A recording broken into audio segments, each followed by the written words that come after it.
السلام علیکم ورحمۃ اللہ وبرکاتہ بسم اللہ الرحمن الرحیم الحمدللہ رب العالمین الصلاۃ والسلام علی رسولہ الکریم وخاتم النبیین الحمدللہ۔ خوش آمدید، ویلکم آپ کو آج کے اس سبق کے لیے۔ قطر الندى وبلد الصدى، الحمدللہ یہ سفر اللہ سبحانہ و تعالیٰ کی مہربانی سے مجھے لگتا ہے کہ اچھا جا رہا ہے اور ہم کافی کچھ سیکھ رہے ہیں، اور اللہ تعالیٰ سے دعا گو ہیں کہ وہ ہمیں مزید سیکھنے کی توفیق عطا فرمائے، الحمدللہ۔ آج انشاءاللہ کچھ گزشتہ جو ٹاپک تھا اس کے ساتھ جوڑ کر کچھ چیزوں کو آگے بڑھائیں گے۔ آگے بڑھنے سے پہلے میں جو یہ متن ہے اس کی قرأت کروا لوں۔ جی بسم اللہ۔ الإعراب فصل أنواع الإعراب أربعة: رفع ونصب في اسم وفعل، نحو زيد يقوم وإن زيدا لن يقوم، وجر في اسم نحو بزيد، وجزم نحو لم يقم فيرفع بضمة وينصب بفتحة ويجر بكسرة ويجزم بحذف حركة، إلا الأسماء الستة وهي أبوه وأخوه وحموها وهنوه وفوه وذو مال، فترفع بالواو وتنصب بالألف وتجر بالياء، والأفصح استعمال هن كغد۔ بارک اللہ فیک، الحمدللہ۔ پہلے جو پہلا پوائنٹ ہے اس کے اندر اعراب کی جو انواع ہیں ان کا تذکرہ کیا گیا ہے اور ان کی کچھ علامات کا تذکرہ کیا گیا ہے، جیسا کہ فَيُرْفَعُ بِضَمَّةٍ یہ ہم نے اسٹڈی کیا، وَيُنْصَبُ بِفَتْحَةٍ یہ ہم نے اسٹڈی کیا، وَيُجَرُّ بِكَسْرَةٍ یہ ہم نے اسٹڈی کیا، وَيُجْزَمُ بِحَذْفِ حَرَكَةٍ یہ ایک نیا پوائنٹ ہے طلباء کے لیے جو بیسک گرامر کر رہے ہیں، کہ اصل میں جو جزم کی علامت ہے وہ حذف الحرکہ ہے، اور لیکن اگر آپ سکون بھی کہہ دیں تب بھی وہ ٹھیک ہے، لیکن اصل بات سمجھ لینا چاہیے کہ سکون اکثر علماء النحو کے نزدیک کوئی حرکت نہیں ہے، لیکن اگر کوئی کہے تو بھی کوئی اس میں کوئی بڑا مسئلہ نہیں ہے۔ چار یہ علامات ہیں، اور یہ چاروں علامات اصلی ہیں، یہ چار علامات اصلی ہیں، اور یہ چاروں اصلی علامات حرکات کی صورت میں ہیں، یہ حرکات ہیں۔ تو اس کا مطلب اعراب کی اگر ہم کہہ رہے ہیں اصلی علامات ہیں تو پھر فرعی بھی ہوں گی۔ اور ایک بات یہاں سے ہم ایز اسٹوڈنٹ سے بات سمجھ لیں کہ جب بھی گرامر کے اندر یہ کہا جائے کہ یہ اصلی ہے، یہ اصلی ہے یا یہ اصل ہے، تو اصل کی کوئی وجہ نہیں پوچھی جاتی، اصل کے بارے میں نہیں پوچھا جاتا کہ یہ اصل کیوں ہے۔ میری بات سمجھ آئی ادیبہ میں نے کیا کہا؟ جی سر، سمجھ آ گئی۔ اصل کی وجوہات نہیں پوچھی جاتی۔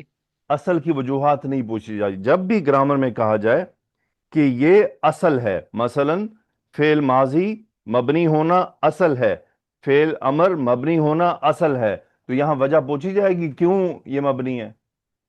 نہیں سر، نہیں پوچھی نہیں جائے گی۔ پوچھی جائے گی، اصل کبھی بھی نہیں پوچھا جائے گا۔ ہاں، فرعن میں جب داخل ہوں گے تو پھر سوال پیدا ہوتا ہے کہ یہ فرعن کیوں ہے، ٹھیک ہے؟ جی اوکے جی۔ آج انشاءاللہ ہم نے جو اب چونکہ یہ کیوں اسی لیے انہوں نے کہا الا استثناء استعمال کیا ہے کہ یہ جو علامات انہوں نے بتا دی ہیں، ضمہ، فتحہ، کسرہ اور یہ حذف الحرکہ، کہ یہ جو چار علامات ہیں، ان چار علامات کی اب موجودگی اگر نہیں ہے تو اس لیے انہوں نے کہہ دیا الا الاسماء الستہ، سوائے 6 اسماء کے۔ لیکن آپ بیسک عربک میں ان 6 کو نہیں بلکہ 5 کو جانتے ہیں، الاسماء الخمسہ۔ موسٹلی جو علماء ہیں وہ اس اسم کو اس میں کاؤنٹ نہیں کرتے ہیں، ہنوہ۔ انشاءاللہ اس کو ہم ابھی دیکھیں گے آج کے سبق میں کہ وہ کیوں کاؤنٹ نہیں کرتے ہیں اور یہ ہے کیا اور اس کا مطلب کیا ہے۔ بہرحال اعرابی علامات کی اقسام جو ہیں حرکات کے لحاظ سے وہ 2 حصوں میں تقسیم ہو جاتی ہیں، اصلی جو میں نے آپ کو بتا دیا وہ تمام کی تمام حرکات ہوتی ہیں، اور فرعی علامات دو طرح کی ہوتی ہیں، حرکات بھی ہو سکتی ہیں اور حروف بھی ہو سکتی ہیں، لیکن وہ اصل کے خلاف آ رہے ہوں گے۔ اور یہ بات بھی ہم نے ذہن میں رکھنی ہے کہ یہ جو فرعی علامات ہوتی ہیں یہ اصلی کے نائب کہلاتی ہیں۔ مثلا کوئی حرف یا کوئی حرکت اصلی ضمہ کے اگینسٹ آ گیا تو کہا جائے گا کہ یہ ضمہ کی نیابت میں آیا ہے، اس کا نائب بن کر آیا ہے۔ یہ گرامیٹیکل ٹرمز ہیں جو استعمال ہوتی ہیں، ان باتوں کو سمجھ لیجئے اچھی طرح سے، اور انشاءاللہ اس کورس کے آخر میں آپ کو ضرور گرامر عربی گرامر کو عربی میں پڑھنے کے لیے کچھ کتب بتاؤں گا، تو وہ آپ تبھی پڑھ سکیں گے انشاءاللہ جب آپ اس کورس کو یہاں اچھی طرح سمجھ لیں گے۔ پھر جب آپ ان کتابوں کو کھولیں گے تو آپ کو کوئی مسئلہ پیش نہیں آئے گا انشاءاللہ۔ کلمات کے آخر میں ظاہر ہونے والی علامات کے لحاظ سے دو ڈویژن ہو گئے۔ اصلی علامات جو ابھی ہم نے پڑھ لیا دوبارہ سے، کہ رفع، نصب، جر، جزم کی جو علامات ہیں وہ کیا ہیں۔ پھر ہم نے فرعی علامات کے بارے میں تعارف لے لیا ہے کہ فرعی علامات دو قسم کی ہوتی ہیں، ایک حرکات اور دوسرے حروف۔ اور یہ جو فرعی علامات ہیں اس کی دو تقسیم کی گئی ہیں اسماء اور کلمات کے لحاظ سے۔ 5 اقسام اسماء سے تعلق رکھتی ہیں، 2 افعال سے تعلق رکھتی ہیں۔ جو 5 اقسام اسماء سے تعلق رکھتی ہیں اس میں الاسماء الستہ، المثنى، جمع مذکر سالم اور جمع مؤنث سالم، اور اسماء غیر منصرفہ۔ یہ جو 5 اقسام ہیں، کیوں یہ فرعی میں لے کر آئے ہیں؟ اس لیے کہ ان کی جو اعرابی حرکات ہیں یا علامات ہیں وہ اصل کے خلاف چلی جاتی ہیں، اس لیے ان کو یہاں سیپریٹ کر کے بیان کرنا ضروری ہے۔ اسی طرح افعال کی اقسام، افعال خمسہ، یعنی وہ جو فعل مضارع کے ایسے افعال ہیں جن کے آخر میں نون آ رہا ہے سوائے مؤنث کے، اور فعل مضارع المعتل کہ وہ اس کی علامات کو کیسے بیان کیا جاتا ہے۔ اس کو ہم ٹاپک کو آگے بڑھاتے ہیں۔ آج ہم کرنے لگے ہیں الاسماء الستہ۔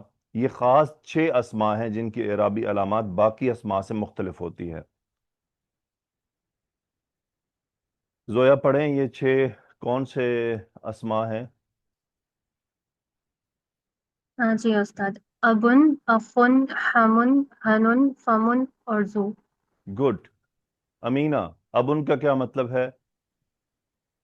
سر ابا۔ امینہ آواز پوری نہیں آئی ہے۔ سر والد، اخن، ابو، بھائی، حمن، سسر، فمن، چہرہ، منہ، چہرہ نہیں، سر منہ۔ کریکٹ یور سیلف، جی چہرہ نہیں۔ جی ذو، جی جی والا۔ یہ جی سے کام نہیں چلے گا۔ چہرے اور منہ کے اندر زمین اور آسمان کا فرق ہے، ٹھیک ہے؟ یس یس۔ اوکے، ابن، اخن، حمن، ہنن، فمن، ذو۔ ہنن اس کا مطلب شرمگاہ ہوتا ہے، کنایہ کے طور پر استعمال کیا جاتا ہے، لیکن اس کو ہم مزید آگے واضح کریں گے۔ ان 6 اسماء کی جو اعرابی علامات ہیں، ابھی جو آپ کے سامنے یہ لکھے ہوئے ہیں 6، ابن، اخن، حمن، ہنن، فمن، ذو، یہ تمام، ذو کو چھوڑ کر یہ تمام اپنے اصل علامات پر لکھے ہوئے ہیں کہ ابن، اگر ان اسماء کو ایسے ہی استعمال کیا جائے جس طرح یہ آپ کے سامنے لکھے ہوئے ہیں تو ابن، ابن، ابن، اخن، اخن، اخن، حمن، حمن، حمن، ہنن، ہنن، ہنن، فمن، فمن، فمن، تو ان کی جو اعرابی حالتیں ہیں رفع، نصب اور جر، ان کی علامات اصل رہیں گی۔ لیکن یہ 6 جو اسماء ہیں جب یہ استعمال ہوتے ہیں مرکب اضافی میں تو یہ خاص شکل میں استعمال ہوتے ہیں۔ تو پہلی شرط سمجھ لیں کہ یہ جب مرکب اضافی میں جائیں گے تو اس کا مطلب یہ اب جب مرکب اضافی میں داخل ہوں گے تو اصل سے نکل جائیں گے، اور پھر ان کے ساتھ کچھ حروف کا اضافہ ہوتا ہے۔ رفع ہونے کی علامت اس کی اب واو ہو جائے گی۔ ابن سے بنے گا ابو، اخو، حمو، ہنو اور فو اور ذو۔ فو کا میم ڈراپ کر دیا جائے گا۔ جو ہی مرکب اضافی بنیں گے اور یہ مرکب اضافی میں استعمال ہوں گے تو رفع ہونے کی علامت ان کی واو ہوگا۔ اب واو کیا ہے؟ یہ حرف ہے، یہ حرکت نہیں ہے۔ تو میں اگر آپ سے پوچھوں کہ ابو کے مرفوع ہونے کی علامت حرکت ہے یا حرف ہے تو آپ کو کہنا ہوگا حرف ہے. اور یہ فرعی علامت ہے یا اصلی؟ یہ فرعی علامت ہے، اصلی نہیں ہے. یہ واو آیا ہے ضمہ کا نائب بن کر. ابو، اخو، ہمو، ہنو، فو اور ذو، جب بھی فمن مرکب اضافی میں ڈالا جائے گا تو اس کا میم حذف کر دیا جاتا ہے. لیکن ابھی ہم جو اس میں سے 4 اسماء ہیں ان میں آخر میں بات کریں گے. ایک ذو ہے، دوسرا فمن ہے، اور تیسرا ہنن ہے، اور چوتھا ہمن ہے. ان کے بارے میں کچھ انفارمیشن آپ کو آخر میں تھوڑی سی دیں گے انشاءاللہ باذن اللہ.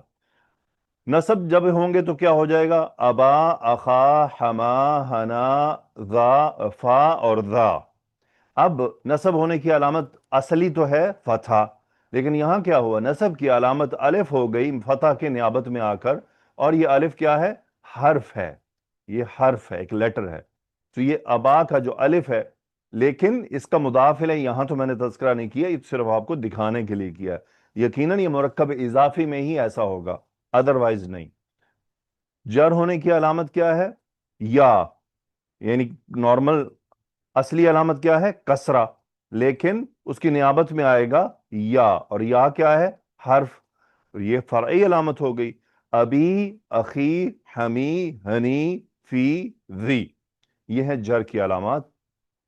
سو اسماء الستہ کی جو علامات اعرابی ہیں، رفع کے لیے واو، نصب کے لیے الف، اور جر کے لیے یا، اور یہ تینوں حروف ہیں اور یہ فرعی علامات میں شامل ہوتے ہیں.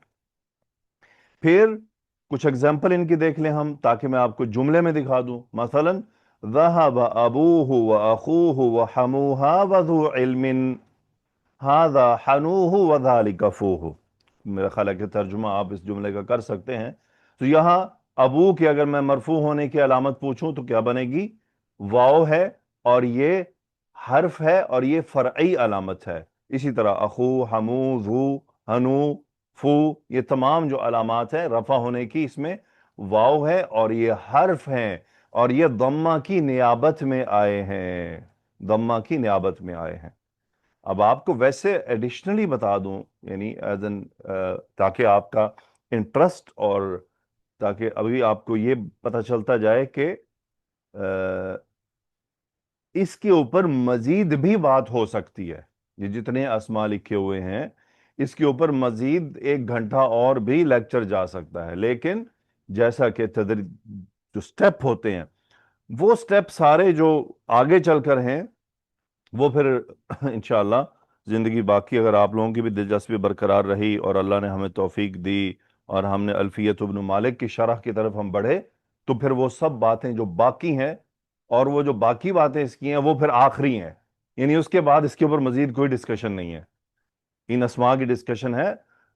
دیکھیے جو الفیت ابن مالک ہے اس کی جو شرح ہے وہ شرح نہ تو چائلڈش ہے اور نہ ہی کوئی کسی ینگ ہے، بلکہ وہ جیسے کہ بزرگوں کو پڑھایا جا رہا ہوتا ہے نا، اس کی شرح اس درجے کی ہوتی ہے، بہت تفصیل طلب ہوتی ہے.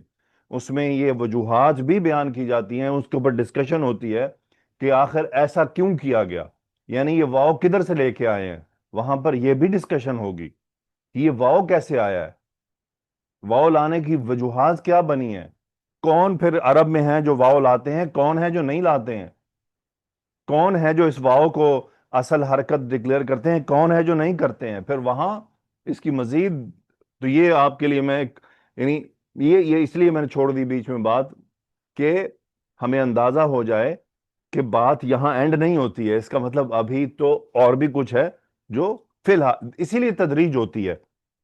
پہلے اگر ہمارے ذہن میں ایک چیز راسخ ہو جائے، وہ جڑ پکڑ جائے، پھر ہی اگلی بات کرنا مناسب ہوتا ہے، تاکہ ایک چیز ہمارے پاس آلریڈی بڑی سٹرونگ موجود ہے، پھر اس کے اوپر ہم اگر مزید عمارت بنانا چاہیں تو وہ وزن برداشت ہو جائے گا. سو ذہب ابوہ واخوہ وحموہ وذو علم، اس میں سب واو یہ رفع ہونے کی علامت ہے.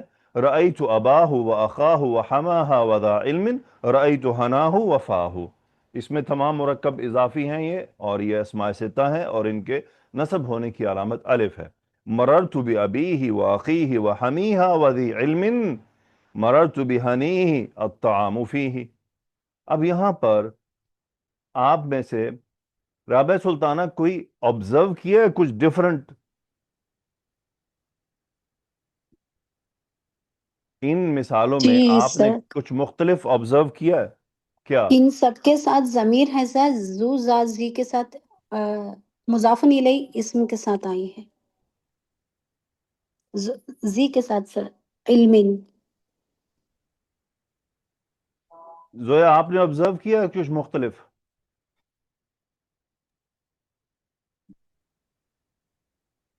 استاد ضمیر کی حرکت کو، نہیں وہ تو الگ چیز ہے، نہیں استاد نہیں سمجھے. سیدہ سدرا آپ نے کچھ ڈفرنٹ آبزرو کیا ہے سر اٹیچ ضمیر کا لگ رہا ہے مجھے کیا؟ کہ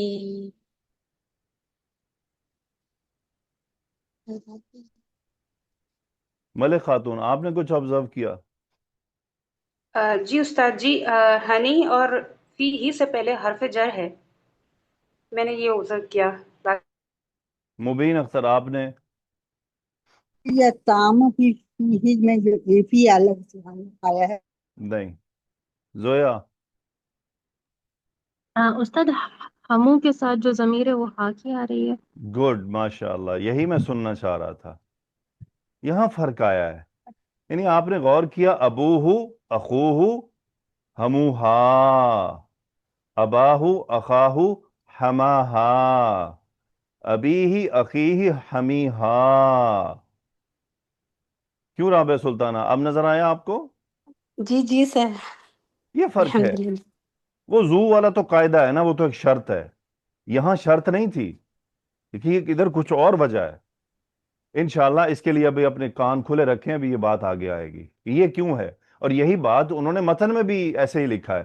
تو یہ سوچنے کی بات ہے نا کہ متن میں وہ لکھ رہے ہیں ابوہ اخوہ ہموہا، یہ کیا ہوا؟ ادھر ہو کر رہے ہیں، ادھر ہا پہ چلے گئے ہیں.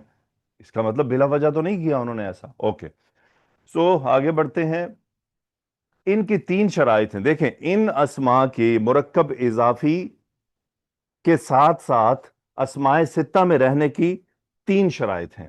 ایک یہ کہ یہ جب بھی اپنی ان علامات کے ساتھ آئیں گے واو الف اور یا، اس کی شرط یہ ہے کہ یہ مفرد ہو، مثنی یا جمع نہ ہو. یعنی اگر ابو ہو ہے تو یہاں اگر ابو کو مثنی کرنا ہوگا تو کیا بن جائے گا زویا؟ کیا بنے گا ابو کا مثنی؟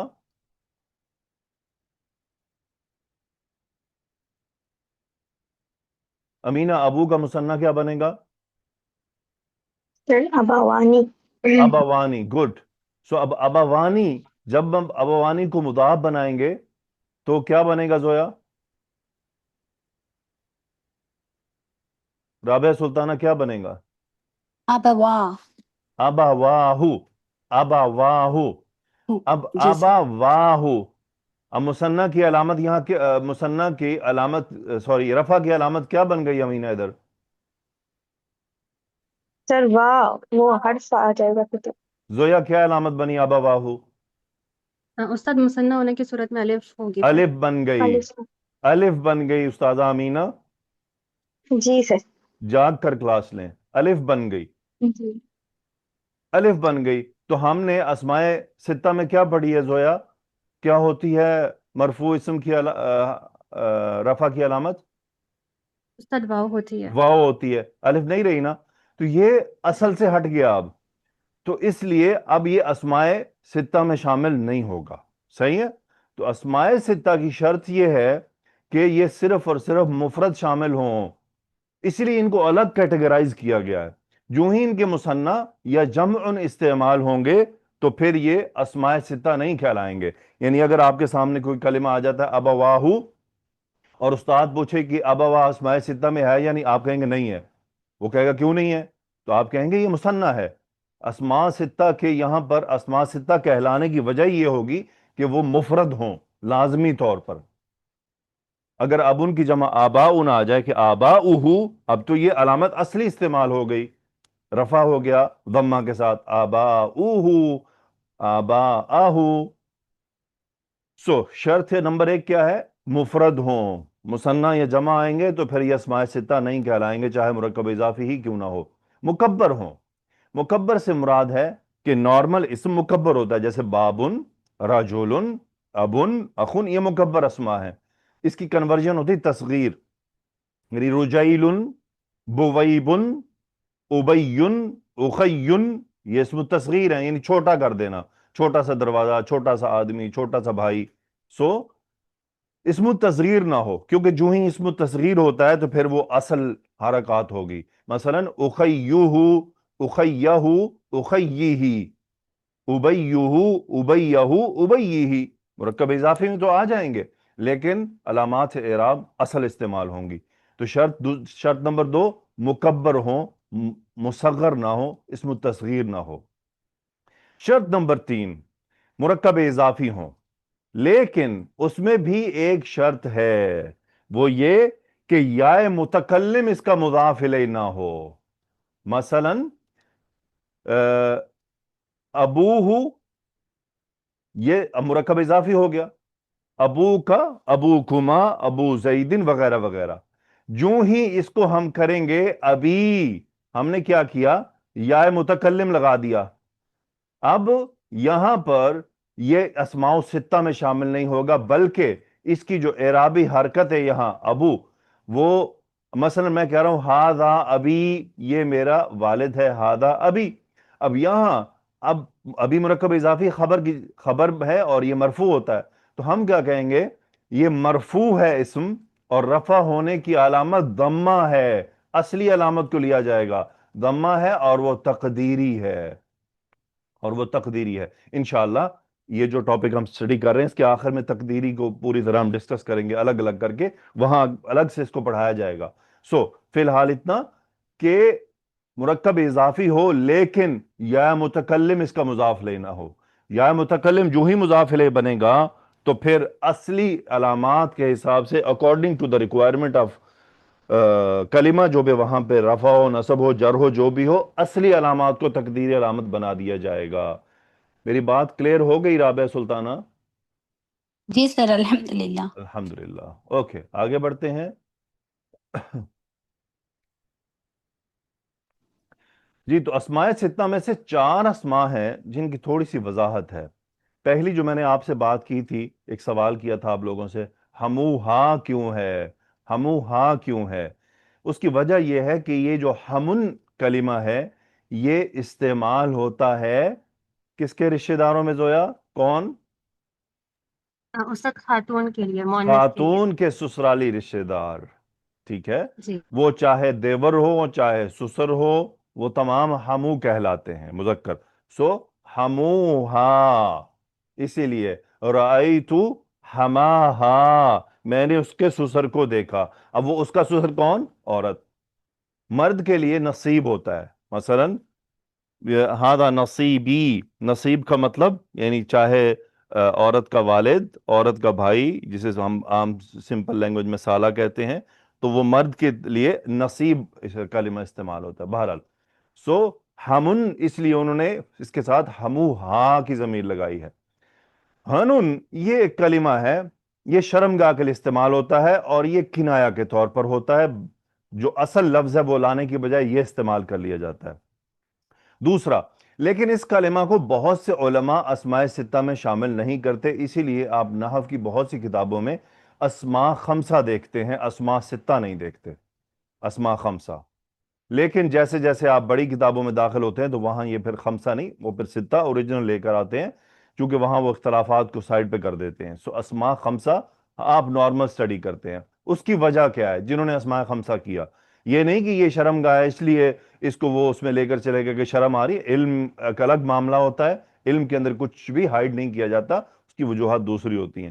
اس کی وجہ یہ ہے کیونکہ اکثر عرب یہ کلمہ اصلی اعرابی حرکات کے ساتھ استعمال کرتے ہیں. یعنی ہنن کلمہ کا جو یعنی جو استعمال ہے کثرت سے، وہ نارمل ہوتا ہے، ہنوہو، ہناہو، ہنی ہی، یعنی اس کو نارمل اعرابی علامات کے ساتھ استعمال کرتے ہیں، واو ساتھ نہیں اضافہ کرتے. اس ایک حدیث میں بھی یہ لفظ موجود ہے، صحیح بخاری کی ہے شاید، سو اس کے اندر بھی یہ نارمل اسی طرح استعمال ہوا ہے. اسی لیے علماء گرامر کے اس کو اسماء سے خمسہ کر کے ستہ نہیں بناتے. کیوں؟ کیونکہ ان کے نزدیک یہ وہ ان تبدیلیوں کے ساتھ زیادہ استعمال نہیں ہوتا. البتہ واو کے ساتھ بھی اس کا استعمال موجود ہے. ابن ہشام نے اس کلمہ کا معنی غدن لیا ہے. یہ ان کی اپنی تحقیق ہے. غدن کا مطلب کل، سو وہ اس کو اس میننگ میں استعمال کرتے ہیں جو انہوں نے اپنے متن میں بھی اس کو تحریر کیا ہے. اب رہ گیا فمن. فمن کی سٹوری کیا ہے؟ دیکھیں، فمن کا جو میم ہے یہ حذف بھی کیا جاتا ہے اور نہیں بھی کیا جاتا. اگر حذف کیا جائے گا اور واو سے بدلا جائے گا تو پھر وہی علامات جو ہیں وہ کہلائیں گی یعنی حروف ہیں. اگر برقرار رکھا جائے گا تو اصلی کہلائیں گی. یعنی ہاذا فمو کا اور ہاذا فو کا. اب فو کا میں کیا ہوا ہے؟ یہاں میم کو ڈراپ کر کے واو کو لایا گیا ہے اور اعرابی علامات حرکات ہوں گی. اور اگر میم برقرار رکھیں گے تو پھر واو نہیں آئے گا اور اعرابی حرکات اصلی لی جائیں گی. ہاذا فمو کا، اور اگر ہوگا تو ہاذا فو کا. بس یہ اس میں ہے. تو اگر آپ کو فمو کا مل جائے تو یہ نہیں کہنا کسی نے غلط لکھا ہے، یہ ایسے استعمال ہوتا ہے. جیسا کہ ہنن اور فمن، اب یہ وہ دو کلمات ہو گئے جو دونوں طرح استعمال ہو جاتے ہیں. لیکن فمن کی جو کثرت استعمال ہے، اسی طرح احادیث میں بھی فی کا، یعنی آپ صلی اللہ علیہ وسلم کی ایک جو حدیث ہے جس میں آپ نے لفظ استعمال فی ہا، یعنی جو تم اپنی بیوی کے منہ میں لقمہ ڈالتے ہو وہ بھی صدقہ ہے. فی ہا آ رہا ہے، فی حرف جر، لیکن جو فی ہا کا فی ہے وہ فی اسماء ستہ میں سے ہے. سو اس لیے اس کا زیادہ استعمال میم حذف کر کے ہوتا ہے، لیکن اگر میم ثابت رکھی جائے تو بھی یہ درست ہے. اب آ گیا جو چوتھا ہمارے پاس ہے بمعنی زو. دیکھیں زو کیوں سیپریٹ کر رہے ہیں ہم؟ زو جب تک صاحب کے استعمال میں ہوگا، یعنی اس معنی میں ہوگا جس کا مطلب ہوتا ہے صاحب. صاحب سے مراد یہ وہ پاکستان انڈیا والا صاحب نہیں، مطلب والا، صحبت. سو زو جب تک بمعنی صاحب استعمال ہوگا تب تک اسماء ستہ میں ہوگا، اور اس کا مضاف الیہ اسم جنس ہوتا ہے. اسم جنس سے مراد ہے ایک جنس کا نام. جیسے علم، اب یہ اسم جنس ہے، علم. جیسا بابن، یہ ایک اسم جنس ہے. جیسا مثلا لحیتن، یہ اسم جنس ہے. تو اسم جنس. مالن اسم جنس ہے، ایک جنس کا نام ہے مالن، مال. اور لازمی بات ہے کہ اس کا جو مضاف الیہ ہے ذو کا، وہ اسم جنس ہونا چاہیے، نہ ضمیر ہو، نہ اسم علم ہو، نہ ہی اسم صفت ہو، اور نہ ہی کوئی جملہ ہو. نو، ان میں سے کچھ نہیں ہونا چاہیے. ایسا اسم ہو جو اسم جنس ہو.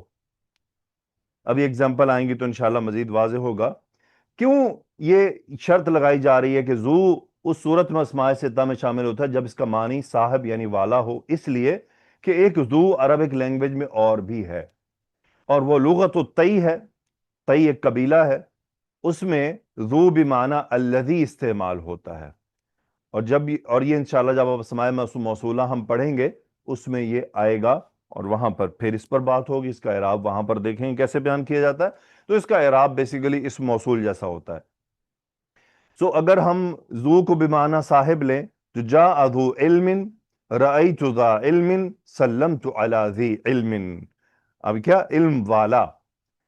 یعنی میں اگر آپ سے یہ سوال کروں زویا، کیا آپ زید اسم کے علم کی خبر علم بنا سکتی ہیں؟ نہیں بنا سکتے استاد. کیوں؟ استاد زیدن کے بارے میں اگر خبر دیں گے تو وہ وصف ہوگا کوئی. ہاں، گڈ. وہ وصف ہونا چاہیے، جی. وصف ہونا چاہیے. علیم. زیدن عالم، ٹھیک ہے. جی. جی لیکن استاد. جو ہی ہم زیدن کی خبر اسم جنس لانا چاہیں گے تو شرط کیا ہے؟ کس کے ساتھ آئے گی؟ ذو کے ساتھ. ذو کے ساتھ. زیدن ذو علم، علم والا ہے. میں کہنا چاہتا ہوں، مطلب میں اینک کو زید کی خبر دینا چاہتا ہوں کہ زید اینک والا ہے، تو میں یہ تو نہیں کہہ سکتا کہ زید نظارۃ. بن سکتا ہے کیا یہ؟ نہیں بن سکتا استاد. کیوں؟ کیونکہ نظارۃ اسم جنس ہے. تو مجھے کیا کہنا ہوگا؟ زید ذو نظارہ تھی، زید اینک والا ہے. تو جب بھی صفت ہمیں ہمیں وہ کلمہ صفت بنانا ہوگا جو اسم جنس ہوتا ہے. کون ہوتا ہے زویا؟ اس میں جنس ہوتا ہے استاد. جو اسم جنس کو جب ہمیں صفت بنانا ہوگا تو ساتھ کس کا اضافہ کیا جائے گا رابعہ سلطانہ؟ ذو کے ساتھ سر. ذو کے ساتھ. مثلا موسم اچھا ہے، زویا کیا جملہ بنے گا؟ استاد اچھے کے لیے جید الجو. الجو جمیل. استاد لفظ نہیں آتا. جمیل، ٹھیک ہے استاد. الجو جمیل، موسم جمیل. اچھا ہے. میں کہوں موسم بادل والا ہے، پھر پھر استاد ذو کے ساتھ ہوگا. ذو کے الجو ذو مطلب غیمن. ٹھیک ہے استاد. بادل والا ہے، موسم بادلوں والا ہے، یعنی آج موسم میں بادل پھیلے ہوئے ہیں، اس کو اس کی خبر نہیں بنا سکتے. کیونکہ اگر ہم کہیں الجو غیمن، کیا مطلب ہو گیا؟ موسم بادل ہے. It is wrong. ہم اگر اسم جنس کو وصف کے طور پر لانا چاہیں گے تو ذو لانا پڑے گا لازمی. مثلا جاء رجل. اب رجل موصوف بنا کر مجھے اس کی صفت لانی ہے اسم جنس، تو مجھے لازمی لانا پڑے گا جاء رجل ذو علم، علم والا آیا. اب یہاں ذو علم رجل کی صفت بن گئی. لیکن اگر میں وصف براہ راست لانا چاہوں تو میں لا سکتا ہوں جاء رجل عالم، جاء رجل مریض، بیمار آیا. اور اگر میں کہوں بیماری والا جاء رجل ذو مرض، یہ فرق ہے. تو یہ بمعنی صاحب ہوتا ہے، یعنی والا، صحبت، صاحبیت، مصاحبت. تو یہ ذو ہے. بمعنی الذی، اس کو ذو التائیہ کہتے ہیں. اس کی ایگزامپلز میں آپ کو دکھا دیتا ہوں. مثلا جاء ذو رأیتوہ، جاء ذو رأیتوہ، کیا ترجمہ بنا اس کا ریشمہ خان؟ جاء ذو رأیتوہ.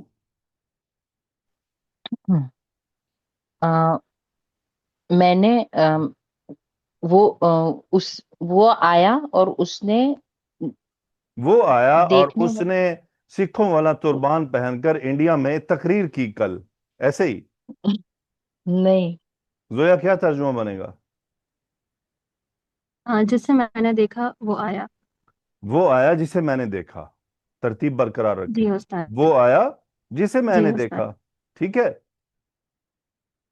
ضربت ذو سرقہ، میں نے اسے مارا جس نے چوری کی.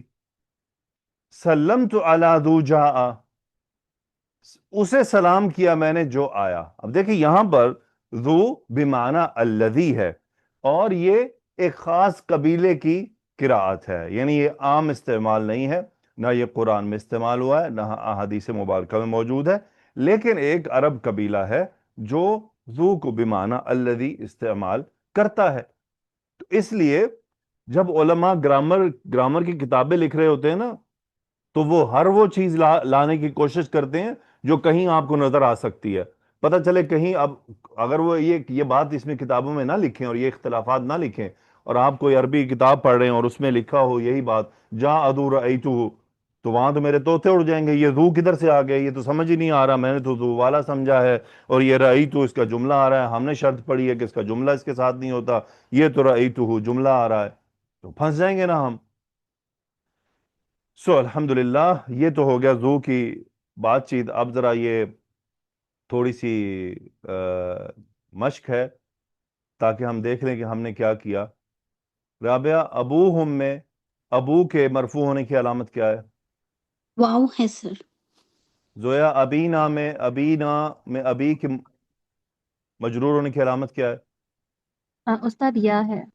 امینہ حتی یأذن لی ابی، یہاں پر اب جو مضاف ہے اس کی علامت کیا ہے؟ سر مجرور ہے اور علامت کسرت کسرہ تو دکھ رہی ہے، کسرت کسرہ کیا؟ المقدرہ کہیں گے. مقدرہ. گڈ. ریشمہ خان اخو کا مرفوع ہونے کی علامت کیا ہے؟ واو. شمع انجم ابینا منا، ابی کے مرفوع ہونے کی علامت کیا ہے؟ تازہ یہ مرفوع نہیں ہے، جو بھی ہے وہ بتائیں آپ.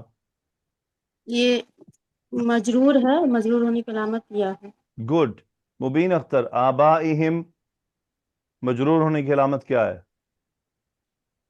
نہیں ہے، یہ مجرور ہونے کی علامت الف ہے. غلط ہے، آپ نے ابھی تک نہیں سمجھا معاملہ. ملک خاتون مجرور ہونے کی علامت کیا ہے؟ استاد جی کسرہ. کیوں کسرہ ہے؟ کسرت استاد جی کسرہ واضح ہے. تو کیوں ہے؟ وجہ بتائیں نا. کیونکہ حرف جر ہے اس سے پہلے. نہیں جواب دیا آپ نے ابھی تک. کیوں ہے رابعہ سلطانہ؟ سر یہ جمع ہے اب ان کی آبائی ویری میں گڈ. یہ واحد کی. جمع ہے اب ان کی، جمع اسماء ستہ میں سے نکل گیا. مس ملک خاتون صاحبہ جی جی استاد جی. اسماء ستہ نہیں رہے. یہ اگزامپل جی اسی لیے ڈالی تھی کہ آپ جاگ رہی ہیں یا سو رہی ہیں. جی استاد جی جاگ آپ رہی جاگ ہوں رہی بس. ہوتی تو آپ کہتی نہیں، یہ ابن معذرت. کی جمع ہے، اسماء ستہ میں نہیں ہے، اس لیے اس کی یہ اصل علامت موجود ہے. اصل علامت نظر آ گئی تو بات ختم ہو گئی. اب جی اگلا تو حل ہو گیا. امینہ صدیقی اخوانہم، اخوانی کی سر کسرہ. کسرہ ہے. کیوں کسرہ ہے؟ سر کیونکہ یہ جمع ہے اپنے. کیونکہ جمع ہے. اور یہ اسماء اسماء ستہ میں خمسہ آئے گا؟ نہیں سر. کیوں نہیں آئے گا؟ سر کیونکہ اس میں واحد والے آتے ہیں آپ کو. امینہ صدیقی اسماء ستہ جی کی کتنی شرائط ہیں؟ سر جب وہ مضاف بنتا ہے آپ تو پہلے اس نمبر کی بتائیں علامت کتنی ہے، ٹوٹل نمبر بتائیں.